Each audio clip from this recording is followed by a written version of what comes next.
Live, local, late breaking. This is Newswatch 12 this morning. Good morning. The time is 6:30 on December 18th. Welcome to Newswatch 12 this morning. I'm Carlos Murrieta. We're taking a live look out at Medford from the People's Bank on Middle Road. We want to turn back over to Storm Alert Weather 12 meteorologist Sarah Kress for a look at your Thursday. Out to the bus stop this morning, we could be contending with a few showers. Temperatures are going to be into the 40s for us, and skies are going to be mostly cloudy. By the time we are heading home, we'll see those clouds hanging on. Temperatures a little bit warmer into the 50s. Winds are going to be rather blustery, not only into the Rogue Valley, but across the whole region. On top of that, we have the potential for some lighter showers throughout our day today, and most of those can be expected along coastal areas. And around the rest of the region, we'll still expect those high temperatures to make it up into the 50s. Snow levels are going to soar throughout our day today, being anywhere from about 8,000 to 9,000 feet. So snow isn't really going to be a huge concern for us today. It is going to be mainly that rain, especially as we switch over into those overnight hours, when we'll see that atmospheric river band of precipitation shift southwards. And throughout our night tonight and into tomorrow morning, heavy precipitation is going to fall, and we can even have the risk for some of the flooding into areas, into coastal spots, and into the higher terrain as you do work your way towards the coast. Now, in terms of those wind gusts, it is going to be rather windy across the region today. Heading out the door early, especially along the coast, is where we'll see extra windy conditions. And then as we work inland throughout your day today, wind gusts will continue to pick up, and it'll be rather windy even through those overnight hours when we're expecting that heavy rainfall. I'll go into a little bit more details, of course, about the timing of this rain, and of course what we could even see with some of those snow levels dropping a bit into your Friday, all coming up in your next forecast. Going into our top story this morning, the Oregon Department of Corrections has reversed its policy on applying credit for consecutive sentences after months of pushback from state leaders, including the Jackson County DA. The reversal means the 36 offenders who were released without serving time their full intended sentence are now returning to custody to finish them. Previously, the DOC had recalculated consecutive sentences to overlap, leading to several offenders, including 12 in Jackson County, to be released before completing their sentence. The Jackson County DA's office notified the DOC about the error and later filed a contempt of court action against the DOC, as well as its director and the administrator in charge of computing offender sentences. Now, in the last 2 weeks, the DOC extended that reversal to include cases of multiple convictions, which returned the remaining early released offenders to custody. And moving into an update, no agreement was reached in Tuesday night's Klamath Falls City Schools lowest paid educators negotiation session with the district. Instead, the district requested another bargaining session on December 22nd, when it says it will finally present a wage counteroffer.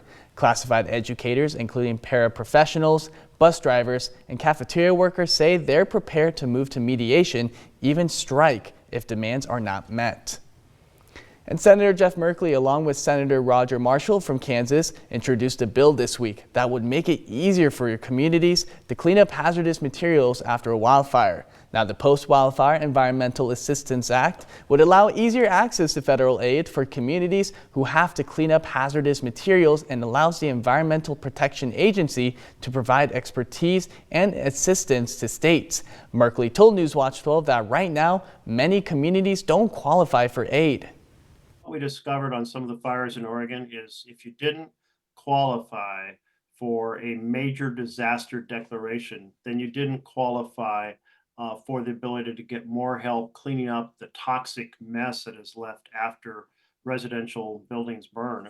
We want to be able to get more federal help more quickly. A closer look at the bipartisan bill and what it could mean for communities in Southern Oregon can be found on our website. And after Josephine County Commissioner Ron Smith formally entered his statement recusing himself from the appointment process for a new commissioner, Commissioner Chris Barnett shared information about what next steps could look like if Smith does not participate. Now, during Tuesday morning's scheduled discussion to appoint a new commissioner, Barnett asked legal counsel questions about what the board can and cannot do if both current commissioners are not present for the appointment process under county charter. Barnett read the responding memo from legal counsel. If a quorum cannot be obtained for a meeting to fill the vacant position, then after 30 days, the authority to appoint and fill the vacancy is transferred to a temporary board of other elective administrative officers. The 30-day period began on December 5th when former Commissioner Andreas Bleck's resignation went into effect. If the current commissioners are unable to appoint a new commissioner in the next 17 days, the decision will be turned over to a temporary board. And new this morning, when it comes to statewide reading levels, Oregon sits near the bottom of national rankings. But the Phoenix Sound School District isn't waiting for the state to fix it. 4 years ago, the district scrapped its old approach and moved its curriculum to what they call the science of reading, a system built to teach sounds, phonics, and daily structured instruction.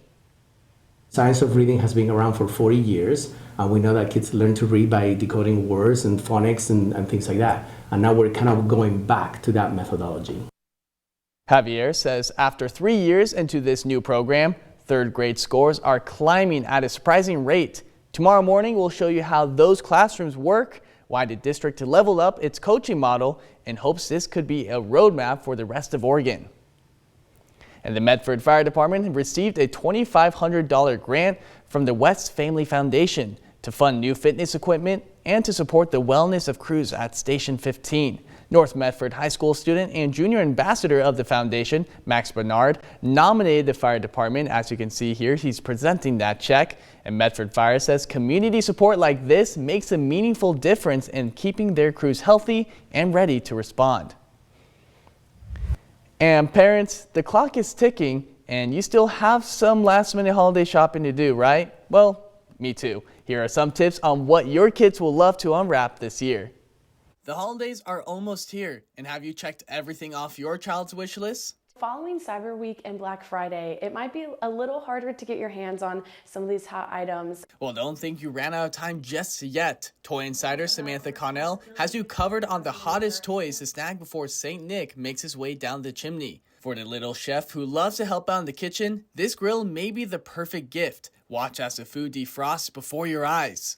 Melissa and Doug's Flip and Fry Grill playset.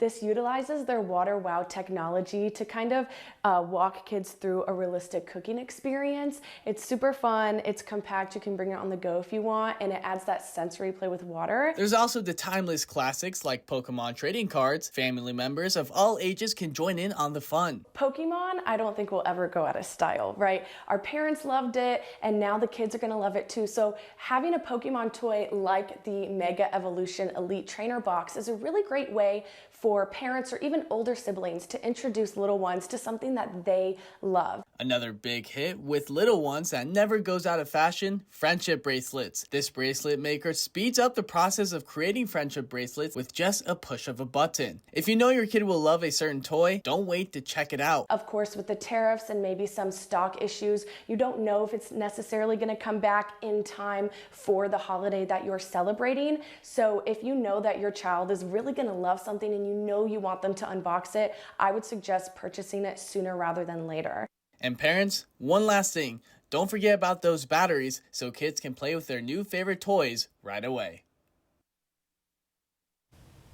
Last night, Chabad Jewish Center of Southern Oregon hosted its grand menorah lighting at the Village at Medford Center. Several of people were in attendance, including Mayor Michael Zerzinski, who spoke at the event and helped light the 10-foot menorah with City Attorney Eric Mitten. Community members enjoyed music, drinks, and food while coming together to celebrate Hanukkah, showing support for the recent tragedy in Australia. And it's the season of giving, and the Jackson County Sheriff's Office is doing their part. They partner with the Oregon Department of Human Services Child Welfare to support local foster children. Now, this marks their 9th annual Foster the Love program, and Newswatch 12's Oscar Rodriguez went out there to see just how many gifts the community donated this year. Every year, I'm like, holy cow, how do they have more gifts this year? Because every year it seems like the room is getting fuller and fuller and fuller, and it's amazing. Jackson County Sheriff's Office is spreading the holiday cheer, delivering over hundreds of gifts to DHS, where they'll give these gifts to children in foster care. This year, over 500 gifts were donated to the Jackson County Sheriff's Office through giving trees that were placed all across the Rogue Valley. Organizer of Foster the Love, Josh Drulard, picks up the gifts from the giving trees and places all of them in his own home until the day when they get delivered to DHS. I mean, who wouldn't want to have 600 Christmas presents in your house, right? You know, we do pickups multiple times a week, so we know we'll, after church on Sunday, we'll bring them home, and our neighbors will see us carrying in bags by the dozen. This morning, several members of the sheriff's office helped out today by filling up not just an RV, but several other vehicles full of gifts. Then they transported all those gifts to the Jackson County DHS office, where they organized the gifts by ages. Everybody gets so excited for this day because we know that it means we're going to get to bring these gifts to kids in our community that are always excited. So it's a great day. It's our favorite day. Plus, the case workers are looking through the gifts to see which ones are the best for the children they have on the caseloads. These are workers here getting gifts for those families. We're also setting aside other gifts for families that we may work with next week that may need more support that we don't know about yet. And as the event reaches its 9th year, the spirit of giving with the community grows even stronger every year. We've only seen growth throughout the years. We're always impressed, we're always excited for how much we get, and every year it just seems like more and more and more that the community has given.